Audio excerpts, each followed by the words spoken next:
fastest show in sports. The WNBA has got to get its shit together and do something about what's going on in this sport right now.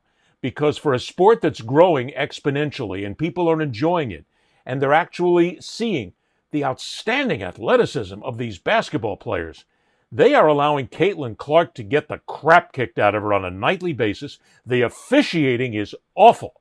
I mean, it possibly could be the worst. And I'm not the basketball guy, but I know enough about the sport and I've covered it long enough.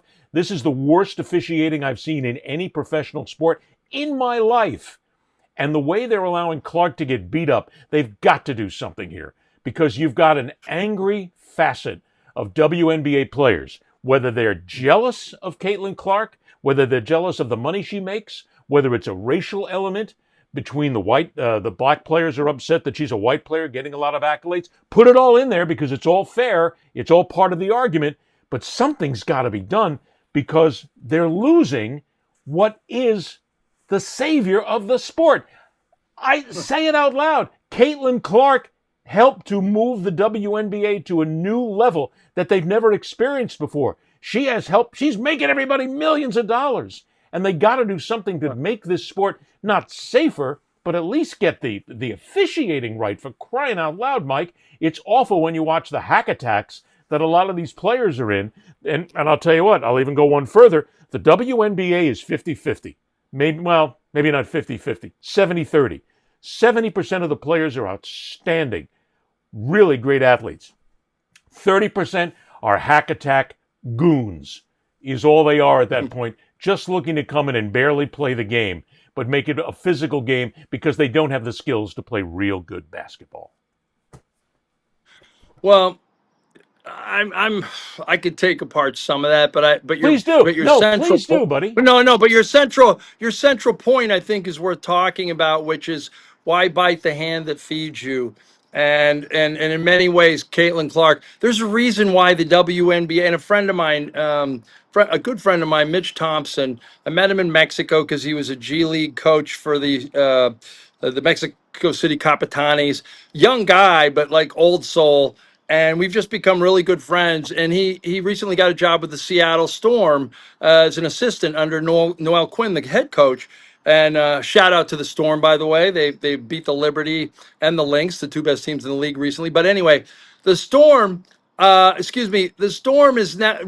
Mitch sends me a text or WhatsApp message one night saying, "I just flew on a charter in the WNBA." The WNBA did not fly charter airplanes before Caitlin Clark came, and the TV deal changed, and everything, and salary started like. In less than 2 years, she has become an economic engine for that league.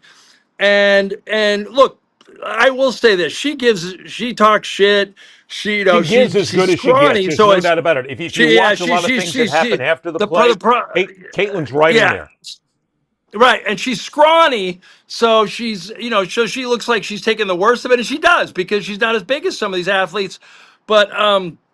The issue to me is the officiating. Like, if you watch the NBA Finals, there was a play where SGA pushed off the guy on the baseline. I think it was Nemhard for Indiana. And then he took 2 steps back.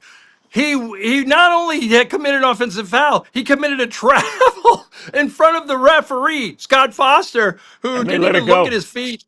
And they let it go. Scott Foster did not work Game 7 for that exact reason. Nobody will say that, but Indiana fans were like, wait, this is our record with this guy. And the NBA didn't want to play with it and was like, you know what, that was such a shitty call. We are not going to have him, one of our marquee officials work Game 7. Which is good for the NBA. I applaud the NBA when you take that kind of action. Right. And so, but now the WNBA has to do it. If you're an official who did not call flagrant foul and ejection when whatever Mabry chest bumped Caitlin Clark and knocked her to the floor after she got into it with a former Ohio State rival. So I guess what I'm saying is that referee should get one warning. If you're ever this negligent in your job again, you're not working in the WNBA. They have to get better officiating because the women's game improve leaps and bounds. Not, I know there's a lot of goons. I know that, but that's hockey's got goons, guys that Yeah, can but barely oh, wait a skate, but minute. they Come beat on. the shit out. Don't But do I that. get Don't do that. okay, but I'm saying what I'm saying is the women are faster. They're better. Caitlin Clark can shoot from the parking lot. So you need officials to match that kind of athleticism, and you need to Right. realize that.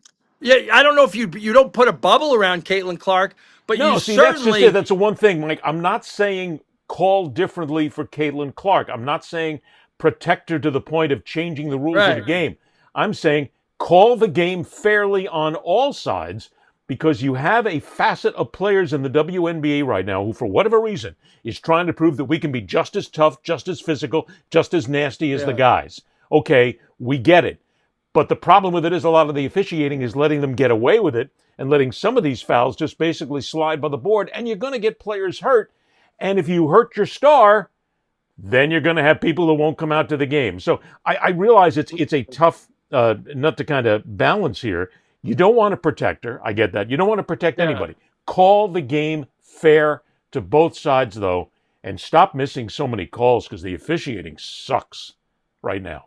We just previewed Christine Brennan's new book. We should have her on to talk about it because she's right where you are. She's right where I am in many respects. Is in that look, I've said this, like, if you're a black woman and you played in that league for 10 years and if you're not a pioneer, you've certainly kept it going, and especially if you're an Damn right. all-star, you can have all the resentment and you want that the predominantly white media has not given you the attention that you deserved over the last 10 years, and you can have all the resentment and you want that this white pigtailed girl from Iowa who happens to be heterosexual is all of a sudden a darling of the media. You can have all the resentment you want. You can't take that out on the court because that's part of your meal ticket right now, whether you realize it or not. Thank you. Thank you. There's the phraseology to Yeah, use that makes it very simple. This is your meal ticket.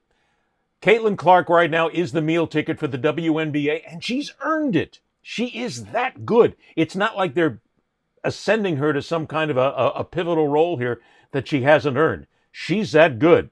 And the fact yeah. that with every contract that gets better, every collective bargaining agreement that gets better, every endorsement that comes around, every marketing scheme that hits, it's going to be directly or indirectly right back to Caitlin Clark. Sure, there's going to be other players that are part of it, but they're still working off that aura, if you will, that zip, that pizzazz that has been in her right now that she's brought to the league. There's still people out there, Mike, who when you bring up the WNBA or Caitlin Clark, I see it on social media all the time. They go, "Oh, they still play?" there's some people who, whether sarcastically or not, still don't even know the WNBA is actually a major league. Right. No, I know that those people are, they still don't realize that U2 has been around for 30 years. But here's the thing about that. Really quickly, Caitlin Clark and Angel Reese, that rivalry. And Angel Reese isn't half the player that Caitlin Clark is. She's a great rebounder. She's a wonderful Of her marketer. own rebounds. My God, she has got yeah, she patented her own rebounds. She's the Kardashian of the league. Although Good, she has good substance, analogy. she's a hard rebounder. Yeah, but she's built herself up almost. But here's the thing that nobody talks about enough, and it reminds me of when I talked to Cuban years ago about the NBA, and I go like, look, there's this brawl at the Palace between doesn't it look like the angry young black men are getting and like isn't that gonna ruin the white fan? And he goes, you don't understand this, do you? He goes, no, and I go, no, and he goes, go tell me, and he goes, controversy sells. It makes Right. He's it right. makes all boats rise. So this whole now, I want the racial animus removed. I hate that there are a segment of fans out there that like Caitlin Clark because she's white and because she's showing the young sisters how that person, the racist bastard watching her at home, that person needs to go. But the controversy around like their rivalry and these like the whole everything, like, does Caitlin Clark get too much publicity? Should she get more? All that stuff. It's all boats rise. Everybody's talking. Has anybody had a segment on a sports show in the middle of a WNBA season in the last 2 years before Caitlin Clark? No, 2 years? How no, about we 10 years? didn't. 10 years. No, this is a moment. The only time, I used to write about the WNBA because I was obligated to in Washington, and I liked Elena Deladon and Natasha Cloud, and some of the Mystic players were just great. And not only were they interesting social activists outside the court, they were just really fun to watch basketball play. But I did it because I was at the Washington Post. And the one story I kept coming back, and I do it almost annually, was like, and people would be so pissed off. I would go, why isn't there a kiss cam at WNBA games? And Sheila Johnson, Bob Johnson's ex-wife, ridiculous billionaire, very close to it if she's not already, owns the Mystics, partner in Monumental Sports with all the teams. She huge businesswoman. She admitted to me, like, well, we want family friends. She's basically saying, our fan base doesn't want to see a grandma kissing a grandma that have been together for 30 years. I go, why? A peck on the lips is going to, like, change the world? Like, they didn't put the WNBA kiss cam up because they didn't want women kissing on camera because they thought they'd alienate the dads and daughter crowd. Right. It was stupid. It was stupid, and it was I don't know, sex. What would you call that? Anti-LGBTQ, and now they're like celebrating Pride Month all of a sudden.